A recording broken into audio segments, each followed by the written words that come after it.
మరణం అంటేనే full stop, అన్నింటికీ బ్రేక్. కానీ చనిపోయిన తర్వాత కూడా తిరిగి జీవం పోయొచ్చంటున్నారు సైంటిస్ట్. మరణం తరువాత తిరిగి పుట్టొచ్చా?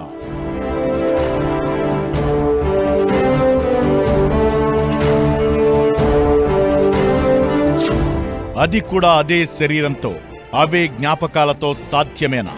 ఈ సైన్స్ కూడా చనిపోయిన మనుషులకి జీవం పోయగలదట. క్రయోనిక్స్ పద్ధతిలో బతికుండగానే తమ శరీరాలను క్రయోనిక్స్ లో భద్రపరిచేందుకు డబ్బులు చెల్లిస్తున్నారు. చనిపోయినటువంటి వారిని మళ్ళీ బ్రతికిస్తారా? అదే శరీరాలతో, అదే జ్ఞాపకాలతో. అతడు ఇక ఎన్నడూను తన ఇంటికి రాడు. చక్కటి విషయాన్ని మనం పరిశీలన చేద్దాం. ప్రియులారా, ఈ యొక్క లోకంలో జరుగుతున్నటువంటి సంఘటనలను గురించి మనం తెలుసుకుంటూ వాక్య పరిశీలన మనం చేద్దాం. వాస్తవికతను మనం తెలుసుకుందాం. అసలు ఆ సంఘటనలు మనం వింటున్నప్పుడు అవి ఎంతవరకు వాస్తవం, అది నిజంగానే జరుగుతుందా అనేటటువంటి కొన్ని సంఘటనలను మనం చూస్తూనే ఉన్నాం. టీవీల ద్వారా, వార్తా పత్రికల ద్వారా మనం వింటూనే ఉన్నాం, చూస్తూనే ఉన్నాం. ఈ రోజుల్లో అనేక రకాలుగా ఈ టెక్నాలజీ డెవలప్ అయింది. యూట్యూబ్ అని, ఫేస్బుక్ అని, ఇన్స్టాగ్రామ్ అని ఏంటండి, తర్వాత రకరకాల అకౌంట్స్ల ద్వారా ఈ రోజుల్లో అనేక సమాచారాలను మనం తెలుసుకుంటున్నాం. అవునా కాదా? అనేకమైన సమాచారాలను తెలుసుకుంటున్నప్పుడు అన్ని వాస్తవమైనవేనా? చెప్పండి. అన్ని వాస్తవమైనవేనా? అన్ని మంచివేనా? చెప్పండి. మీరు చూస్తున్న వీడియోస్ అన్ని కూడా అన్ని మంచివేనా? మంచివి కాదండి. కొన్ని మంచివి, కొన్ని చెడ్డవి. అవునా కాదా? కాబట్టి నేను ఒక వీడియో చూసినప్పుడు ఈ విషయాన్ని తెలియజేయాలనే ఉద్దేశంతో ఈ రోజు మీ ముందు ఉంచుతున్నాను. ప్రియులారా, ఈ రోజు చెప్పబడేటటువంటి అంశము చనిపోయిన వారిని మళ్ళీ బ్రతికిస్తారా? ఏంటండి? చనిపోయిన వారిని మళ్ళీ బ్రతికిస్తారా? మీరు గమనించండి, బాగా ఆలోచించండి. ఇక చూడండి, చనిపోయిన వారిని మళ్ళీ బ్రతికిస్తారా అనేటటువంటి టైటిల్ పెట్టి ఆ అంశాన్ని పెట్టి నేను మాట్లాడుతున్నాను. ఎందుకంటే ఒక వీడియో మీకు పూర్తిగా నేను మీకు చూపిస్తానండి. చనిపోయిన వారిని కొన్ని గంటల్లో భద్రపరిస్తే భవిష్యత్తులో ప్రాణం పోస్తామంటున్న శాస్త్రవేత్తలు ఏంటంటే దీనికి ఒక పేరు పెట్టారు. ఏంటంటే క్రయోనిక్స్. ఏంటి చెప్పండి? దీనికి ఒక పేరు పెట్టారు. దానికి పేరు పెట్టింది ఏంటంటే క్రయోనిక్స్. చెప్పండి. క్రయోనిక్స్. క్రయోనిక్స్ ఇది ఎక్కడ సిద్ధాంతం అంటే రాబర్ట్ ఎటింగ్ సిద్ధాంతం. ఇది ఎవరి సిద్ధాంతం? రాబర్ట్ ఎటింగ్ సిద్ధాంతం. శాస్త్రవేత్తలు మనిషి చనిపోయిన తర్వాత బ్రతికించవచ్చు అని సవాలను కూడా భద్రపరుస్తున్నారండి. ఏం చేస్తున్నారు చెప్పండి? సవాలను భద్రపరుస్తున్నారు. అదే శరీరంతో బ్రతికిస్తామంటున్న శాస్త్రవేత్తలు. చూడండి, అదే శరీరాన్ని ఇవ్వగలరా? చెప్పండి. మనిషి చనిపోతే ఏంటండి ఒక ఫ్రిడ్జ్ లోనో భద్రపరిస్తే అది ఎన్ని రోజుల వరకు ఉండగలదు? చెప్పండి. కొన్ని రోజుల వరకు ఉంటది. తర్వాత స్మెల్ అయిపోద్ది, వాసన వస్తుంది. అవునా కదా? వాసన వచ్చినప్పుడు అది కుళ్ళిపోతుంది. కుళ్ళిపోకుండా అదే శరీరముతో బ్రతికిస్తామంటున్న శాస్త్రవేత్తలు. అదే కాకుండా వినండి, అదే కాకుండా అవే జ్ఞాపకాలతో సాధ్యమేనా? చెప్పండి శ్రీమోహన్ గారు, అవే జ్ఞాపకాలతో సాధ్యమేనా? చూడండి, మీకు జ్ఞాపకం చేస్తున్నాను. మగధీర సినిమాలో ఏంటండి, మగధీర సినిమాలో 100 సంవత్సరాల జరిగిన సంఘటన ఆ హీరోనికి టచ్ అవుతుంటే అప్పుడు జ్ఞాపకాలు వస్తుంటాయి. గమనించారా? ఆ సినిమాలో అలా చూపిస్తారు. అది సినిమా, అది నిజం కాదు. కానీ వీరు అదే జ్ఞాపకాలతో, అదే మెమొరీతో, అవే జ్ఞాపకాలతో బ్రతికిస్తాము అంటున్నారు. ఇది ఎంతవరకు వాస్తవం చెప్పండి? మీరు బైబిల్ చదువుతున్నటువంటి మీకు ఇది వాస్తవంగా అనిపిస్తుందా?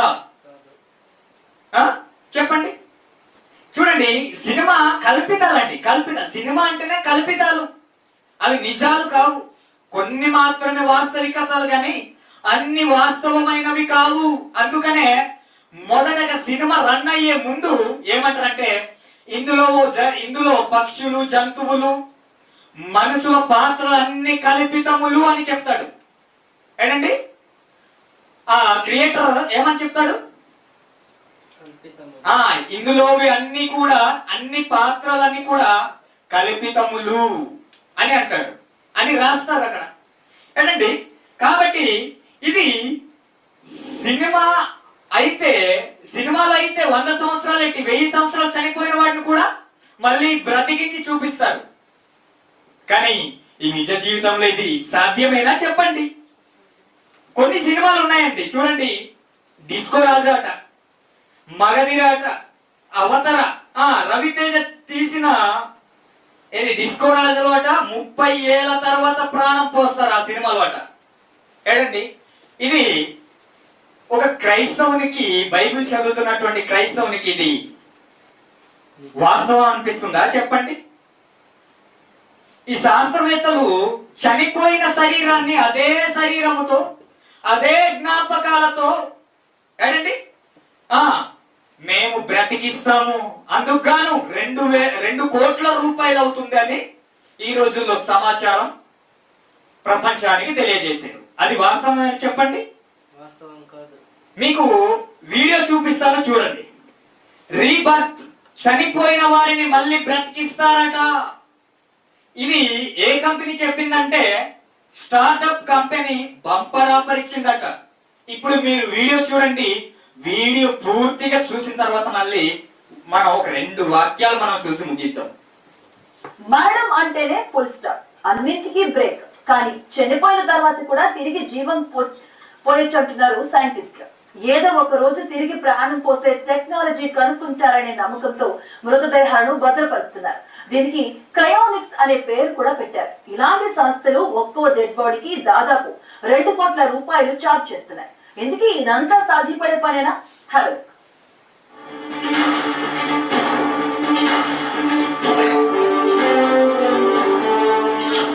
మరణం తరువాత తిరిగి పుట్టొచ్చా?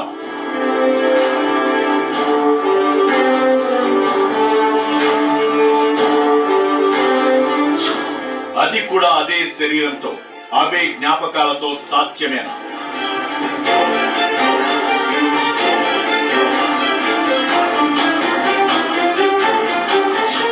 పునర్జన్మ, పునరుత్థానం పురాణాల్లోనూ క్రిస్టియానిటీలోనూ చూశాం.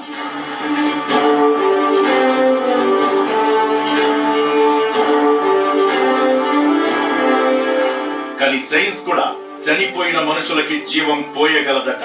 క్రియోనిక్స్ పద్ధతిలో ముందు చనిపోయిన వ్యక్తుల శరీరాన్ని భద్రపరిచి తరువాత వాటికి జీవం పోస్తారు.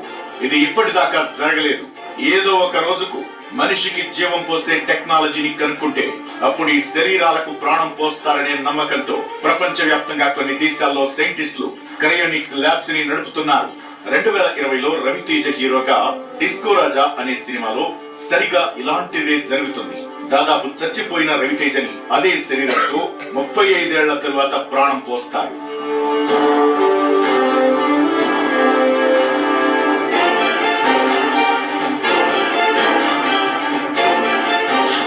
రష్యా, ఆస్ట్రేలియా, తాజాగా జపాన్ లో క్రయోనిక్ సంస్థలు క్లయింట్లకు ఈ సర్వీస్ ఇస్తున్నాయి. జర్మనీ సంస్థ బయో ఇలా ఒక్కో బాడీని ఫ్రీజ్ చేసి ఉంచడానికి 1.74 కోట్ల రూపాయలు ఛార్జ్ చేస్తోంది. ఎవరైనా సరే చనిపోయిన తరువాత వీలైన వెంటనే సంస్థల ప్రతినిధులు బాడీని స్వాధీనం చేసుకుంటారు. లీగల్ డెత్ సర్టిఫికేట్ అందుకోగానే పని మొదలెడతారు. కొన్ని క్షణాల్లోనే ఫ్రీజర్ బాక్స్ లోకి ఎక్కించి అక్కడి నుంచి క్రయోనిక్ ల్యాబ్ కు తరలిస్తారు. శీతలీకరణలో మృతదేహంలోని రక్త కణాలు దెబ్బతినకుండా ఉంచేందుకు పాత రక్తాన్ని కొంత తీసి రసాయనాలతో మిశ్రమం చేసిన కొత్త రక్తాన్ని శరీరంలోకి ఎక్కిస్తారు. అనంతరం మృతదేహాలని -196 సెంటీగ్రేడ్ ఉష్ణోగ్రత వద్ద భద్రపరుస్తారు.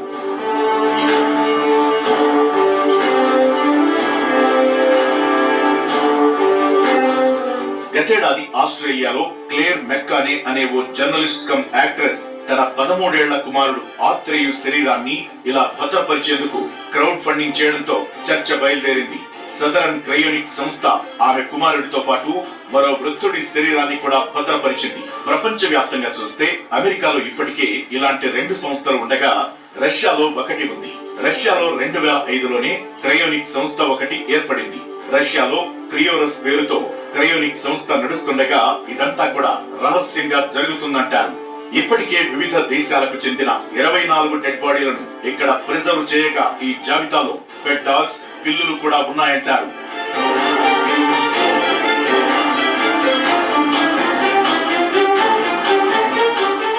అయితే ఇవన్నీ కూడా లీగల్ గా చేస్తున్నవి కాదు. కార్పొరేట్ కల్చర్ విపరీత పోకడలకు నిదర్శనంగా చెబుతున్నారు. అమెరికాలో ఇలాంటి ఓ క్రయోనిక్ సంస్థ కోర్టు కేసుల కారణంగా దివాళా తీసి మూతపడగా అరిజోనాలోని అల్కార్ ఇన్స్టిట్యూట్ ఇంకా ఓపెన్ గానే ఉంది. అందులో ప్రముఖ బేస్బాల్ స్టార్ టెడ్ విలియమ్స్ తో పాటు పలు రంగాలకు చెందిన ప్రముఖుల మృతదేహాలు భద్రంగా ఉన్నాయి. మృతదేహాల వివరాలు బహిర్గతం చేయరాదన్నది సంస్థ నియమం. ఇప్పుడిప్పుడే ఈ తరహా ట్రెండ్ కి ఊపు ఎక్కువైంది. బతికుండగానే తమ శరీరాలను క్రయోనిక్స్ లో భద్రపరిచేందుకు డబ్బులు చెల్లిస్తున్నారు. చనిపోయిన వారిని కొన్ని గంటల్లోనే భద్రపరిస్తే మళ్లీ భవిష్యత్తులో ప్రాణం పోయవచ్చన్నది మిచిగాన్ కాలేజీలో ప్రొఫెసర్ గా పనిచేసిన రాబర్ట్ ఎటింగ్ సిద్ధాంతం. దాని ప్రకారమే ఈ సంస్థలన్నీ కూడా డెడ్ బాడీలను భద్రపరుస్తున్నాయి. ఇది ఎప్పటికి విజయవంతం అవుతాయో తెలియదు గాని సైన్స్ లోకంలో ఇదో ట్రెండ్ ఇప్పుడు. చూసారు కదండి, విన్నారు కదా. ఇది క్రైస్తవునికి నిజంలా అనిపిస్తుందా చెప్పండి? ఇది ఒక అబద్ధం. అబద్ధాన్ని ఎక్కువగా నొక్కి నొక్కి చెప్పే మీడియా ఏంటంటే ఇది మీడియాలోనే కదా చూసారు మీరు. ఇది ఎందులో వీడియో చెప్పండి? న్యూస్ ఛానల్లో వచ్చినటువంటి వీడియోసే కదా. చనిపోయినటువంటి వారిని మళ్ళీ బ్రతికిస్తారా? అదే శరీరాలతో, అదే జ్ఞాపకాలతో. మగధీర సినిమా అదే జ్ఞాపకాలతో చూడండి, అదే జ్ఞాపకాలతో ఏంటండి అక్కడ రన్ అవుతుంటది. ఆ సినిమాలో చూపిస్తారు. అది కథ, అది నిజం కాదు. అలాంటిది ఈ రోజుల్లో అవే జ్ఞాపకాలతో మేము బ్రతికిస్తామని. దీని గురించి అసలు బైబిల్ ఏం చెప్తుందో ఒకసారి మనం చూద్దాం. కీర్తన ఒకసారి మీరు తీయొద్దు గాని మీకు గుర్తు చేస్తున్నాను. కీర్తనల గ్రంథం 89వ అధ్యాయము 48వ వచనంలో ఒక మాట ఉంటది చూడండి. మరణమును చూడక బ్రతుకున్నారు నరుడు ఎవడు? అక్కడ మీరు బాగా చదివినటువంటి మాట ఇది. మరణమును చూడక బ్రతుకున్నరుడు ఎవడు? మరణాన్ని చూడకుండా ఏంటండి కలకాలము బ్రతికేస్తాను అంటున్నవాడు ఎవరైనా ఉన్నాడో చెప్పండి. నేను చాలా సంవత్సరాలు వరకు బ్రతుకుతూ ఇలాగే ఉంటాను అనేటటువంటి మానవుడు ఈ ప్రపంచంలో ఎవరైనా ఉన్నాడా? ఎంత డబ్బు గలవాడైనా, ఎంత ఆస్తి ఉన్నా, ఎంత పదవి ఉన్నా మరణానికి దాసుడవేరా రన్నా. ఎట్రన్నా? నువ్వు మరణానికి దాసుడవేరన్నా. ఇందుకలా పాట పాడం కదా.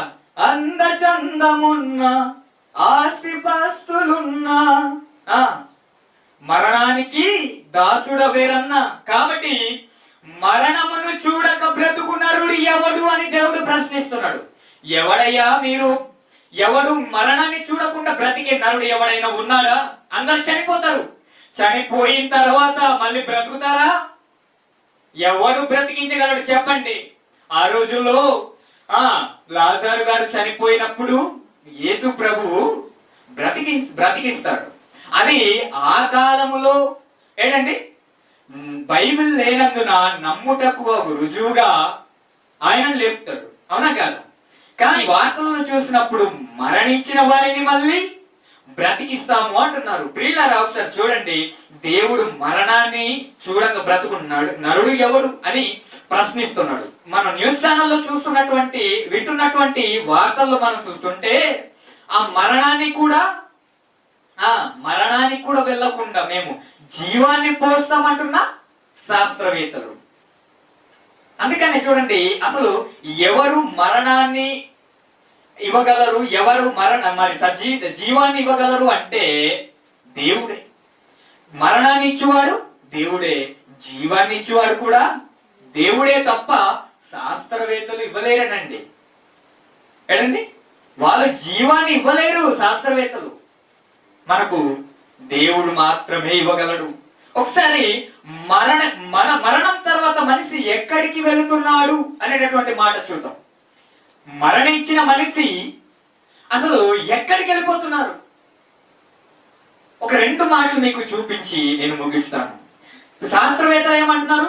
మరణించిన మనిషిని మళ్ళీ బ్రతికిస్తాం, మళ్ళీ జీవం పోస్తాం అని అంటున్నారు. మరి దేవుడు ఏమంటున్నాడో ఒకసారి మనం చూద్దాం. ఈ మాటలు చూద్దాం. యోబు గ్రంథము 10వ అధ్యాయము. యోబు గ్రంథము 10వ అధ్యాయము తీద్దామండి అందరూ. యోబు గ్రంథము 10వ అధ్యాయము 20 నుంచి మనం చూద్దాం. యోబు గ్రంథము 10వ అధ్యాయము 20 నుంచి. ప్రియులారా, నా దినములు కొంచెమే కదా. దేవుడు ఇక్కడ రాయిస్తున్న మాట మనం చూద్దాం. చూడండి, నా దినములు కొంచెమే కదా. ఎక్కడికి వెళ్ళిపోతారన్నది దేవుడు ఆ భక్తుల ద్వారా వ్రాయిస్తున్నాడు. చూడండి, నా దినములు కొంచెమే కదా, తిరిగి వెలుపలికి రాజాలని దేశమున. ఇక్కడ చూడండి, ఇక్కడ ఆ భక్తుడు తెలుసుకున్నాడు ఏంటి? నా దినములు కొంచెమే కదా. ఈ రోజుల్లో ఈ ప్రపంచాన్ని శాసిస్తున్న ధనవంతులు ఎవరైనా ఏంటండి, నాకు చావు లేదు, నాకు ముసలితనం రాదు, నేను ఇలాగే ఉంటాను అని భ్రమలో ఉన్న ఎడల వాళ్ళు తెలుసుకోవాల్సిన విషయం ఏంటంటే, మనిషి సగటు జీవితం ఎంతవరకు? 70 సంవత్సరాలు అధిక బలం ఉన్న ఎడల 80 సంవత్సరాలు, లేదంటే ఇంతలోనే కనబడి అంతలోనే మాయమైపు ఆవిరి వంటి వారమే కదా, నీటి బుడగ వంటి వారమే కదా, గాలి పొట్టు వంటి వారమే కదా. ఏంటండి, మన జీవితం ఏ పాటిది చెప్పండి? మా జీవితం ఏ పాటిదంటే ఇక్కడ అంటున్నాడు చూడండి 20వ వచనంలో, నా దినములు కొంచెమే. ఈ భక్తునికి సరిగ్గా అర్థమైంది, మనుషులకు సరిగ్గా అర్థమై చావలేదు. ఈ మాట దేవుడు రాయించిన మాట ఈ భక్తునికి చక్కగా అర్థమైంది. నా దినములు కొంచెమే. మనిషి అంటున్నాడు, నా దినములు అనేకములు, నా బ్రతుకు 1000 సంవత్సరాలు. ఏంటండి, ఒక సినిమాలో ఏంటండి ఒకడు అంటాడు,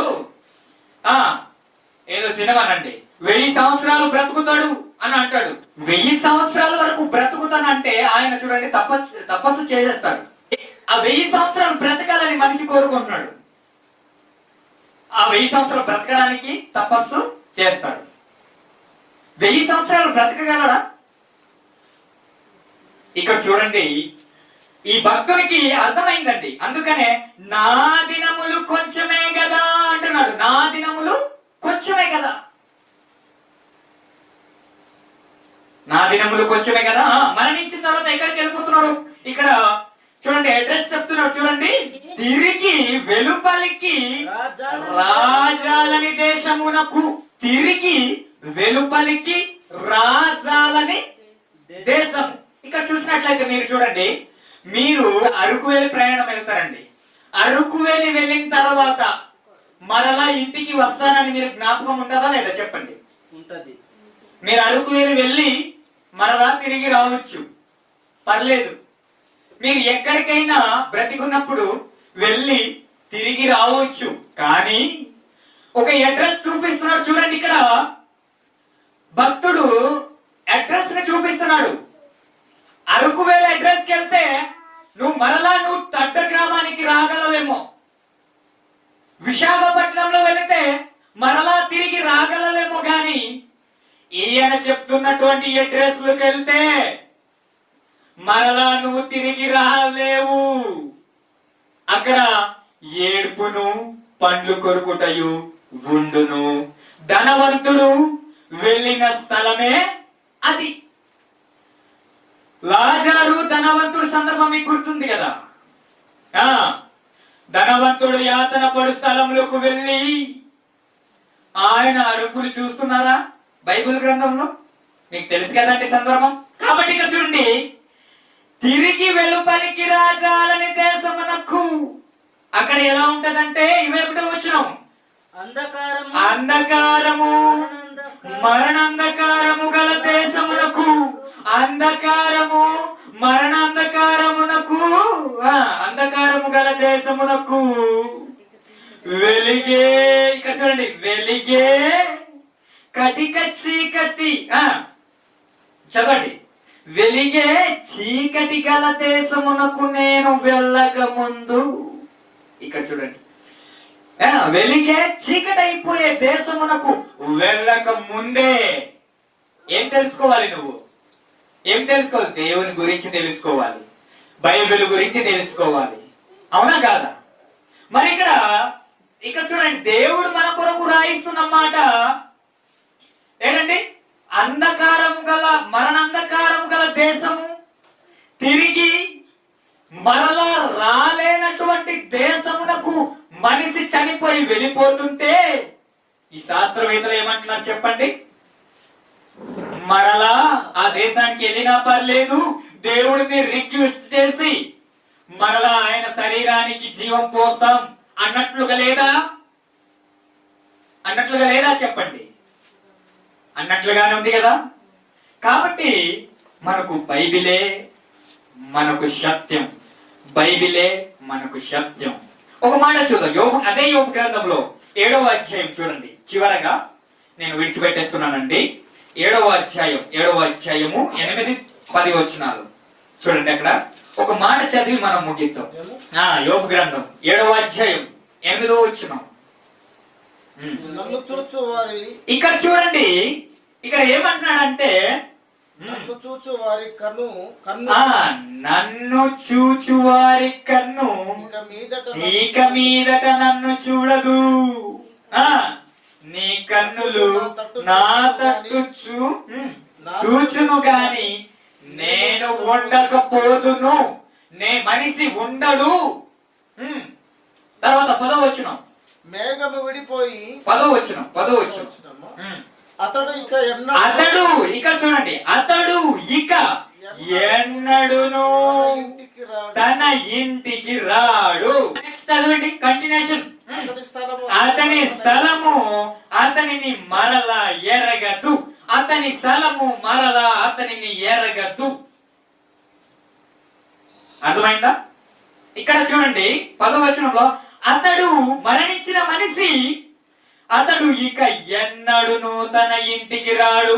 తన ఇంటికి వస్తాడా చెప్పండి? తన శరీరం అనే ఇంటికి వస్తాడా? తన శరీరం అనే గూటిలో వస్తాడా? తన శరీరంలోనికి మరలా వస్తాడా? రాడు. మరి ఎలా వస్తాడు అనుకున్నారు చెప్పండి? మరలా ఎలా బ్రతుకుతాడు అనుకున్నారు చెప్పండి? ఇక్కడ అతడు ఇక ఎన్నడును తన ఇంటికి రాడు, అతని స్థలము అతనిని మరలా ఎరగదు. అతని స్థలమే ఎరగదన్నప్పుడు నువ్వు ఫ్రిడ్జ్ లో పెడతావా? ఏంటండి, ఐస్ లో పెడతావా? పెట్టిన శరీరములో ఆ శరీరం అనే ఇంటిలో మరలా ఏంటండి ఆ వెళ్ళిపోయిన శక్తి మరలా వస్తుందా? రాదు కదండి. మీకు ఈ 2 వచనాల ద్వారా మీకు ఏం అర్థమైంది చెప్పండి? మనిషి మరణించిన తర్వాత తిరిగి రాడు, తిరిగి వస్తాడా? ఛాన్స్ ఏమైనా ఉందా? ఒకవేళ నువ్వు ఒక ప్రదేశానికి వెళ్ళి మరలా గమ్యానికి నీ ఇంటికి చేరగలవేమో గాని కటిక చీకటి గల అంధకారము గల దేశమునకు, ఆ అడ్రస్ గల దేశమునకు ఏంటండి ఆ భయంకరమైన అడ్రస్ లో ఏంటండి నువ్వు పరలోకానికి వెళ్ళినా సరే మరలా నువ్వు రావడానికి ఛాన్స్ లేదు. మనిషి మాయమైపోయిన తర్వాత మళ్ళీ ఎవరు కూడా బ్రతికించలేరు. మీరు ఆ భ్రమలో ఉండకండి. ఎవరు జీవాన్ని పోయలేరు. డాక్టర్ అయినా, శాస్త్రవేత్త అయినా, ఎంత డబ్బు ఇచ్చి కొన్నా, ఎంత బంగారం ఇచ్చి కొన్నా, ఎంత ఆస్తి పెట్టి నీ ప్రాణాన్ని కొనుక్కోలేవు. ఆ ఎవరిచ్చిందంటే, ఆ జీవం ఎవరిచ్చిందంటే దేవుడండి. దేవుడు నీకు ఉచితంగా ప్రాణాన్ని, జీవాన్ని, ఊపిరిని, గాలిని, ఈ ప్రకృతిలో పంచభూతాలను ఇచ్చి, అందులో పంచభూతాలే కాదండి, ప్రకృతిలో ఎన్నో పండ్లు, ఎన్నెన్నో అందాలు కాదా, ఎన్నెన్నో ఆకర్షణ కలిగినటువంటి పువ్వులు, ఎంత మంచి జలపాతాలు, ఈ ప్రకృతిలో ఎంత అందం పెట్టాడు ఒకసారి ఆలోచించావా? ఎప్పుడైనా ఆలోచించావా చెప్పండి?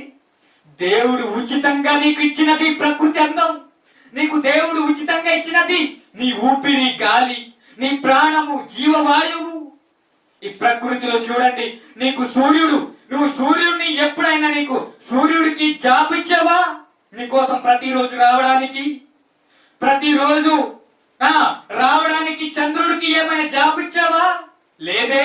దేవుడు ఉచితంగా నీకు ఇచ్చాడు. నువ్వు ఏం చేస్తున్నావు చెప్పు? నీ కొరకు బ్రతుకుతున్నావా? అయితే ఓ మనిషి, నువ్వు మాత్రం ఈ మాట మర్చిపోకు.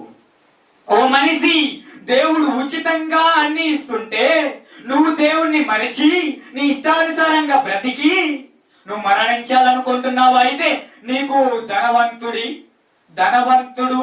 వెళ్ళినటువంటి ఆ స్థలము గతి తప్పదు. దేవుడు అన్ని ఉచితంగా ఇస్తున్నాడు. మీరు గ్రహించండి, ఆలోచించండి. ఎప్పుడైనా మీరు కొనుక్కున్నారా చెప్పండి? దేవుడిచ్చింది కాదా? దేవుడిచ్చిన నీరును ఫిల్టర్ చేసి మనకు వాటర్ బాటిల్ రూపంలో అమ్ముతున్నారు కాదా? ఏంటండి, గాలిని ఎప్పుడైనా మీరు కొనుక్కున్నారా? దేవుడిచ్చింది కాదా? ఉచితంగా నీకు గాలిని ఇచ్చాడు. ఎప్పుడు కూడా ఆగలేదే. ఆగితే క్షణంలో ప్రపంచ మనుషులు చనిపోతాం, అవునా కాదా? సూర్యుడు ఒక్కసారి ఆగిపోతే ఈ కాల చక్రాలే మారిపోతాయి. చంద్రుడు, నక్షత్రాలు, ఈ సృష్టిలో ఉన్న ప్రతి వస్తువుని చూడండి, నిరంతరము మన కోసం శ్రమించట్లేదా? పని చేయట్లేదా? మరి నువ్వు ఎవరి కోసం పని చేస్తున్నావు చెప్పు ప్రియులారా? నువ్వు దేవుని కోసం పని చేయలేవా? ఈ సర్వ సృష్టిలో ఉన్న ప్రతి వస్తువు నీ కోసం నిరంతరంగా కష్టపడుతుంటే, నిరంతరం మండుతుంటే, సూర్యుడు ఒకసారి చూడండి, ఎప్పుడు నిరంతరం మండుతూనే ఉన్నాడు, ఇప్పుడు కూడా మండుతూనే ఉన్నాడు. మీకు ఇప్పుడు చీకట్లో ఉంది కానీ అమెరికా దేశంలో వెళ్తే అక్కడ వెలుగుతున్నారు, మండుతున్నాడు. మండినప్పుడు ఏటి వస్తుంది చెప్పండి? ఒక వస్తువు మండినప్పుడు ఏమి వస్తుంది? వెలుతురు వస్తుంది. నీ కోసం నిరంతరంగా మండుతుంటే నువ్వేమో దేవుని కోసం మండట్లేదు. దేవుని కోసం మండాలి, దేవుని కోసం పని చేయాలి. ప్రకృతి పంచభూతాలే పని చేస్తున్నప్పుడు దేవుడు నీకు ఊపిరినిచ్చి భూమి మీద ఉంచి నేను సజీవంగా ఉంచి ఉన్నాడే, నువ్వు దేవుని కోసం బ్రతకలేవా? ఓ మనిషి, నువ్వు ఆలోచన చెయ్యి. కాబట్టి చూడండి, శాస్త్రవేత్తలు మరణించినటువంటి శరీరాలను లేపుతామని అబద్ధపు మాటలు ఏంటంటే పేపర్లోనూ న్యూస్లోనూ చెప్తున్నారు. అబద్ధం. వాక్యం మాత్రమే, దేవుని మాటలు మాత్రమే సత్యం. ఈ సత్యమైన మాటలను మాత్రమే నమ్ముదామని మీకు తెలియజేస్తూ, ఎంతో చక్కగా విన్నటువంటి మీ అందరికీ కూడా వందనములు తెలియజేస్తూ ఇంతటితో ఈ మాటలు ముగిస్తున్నాను.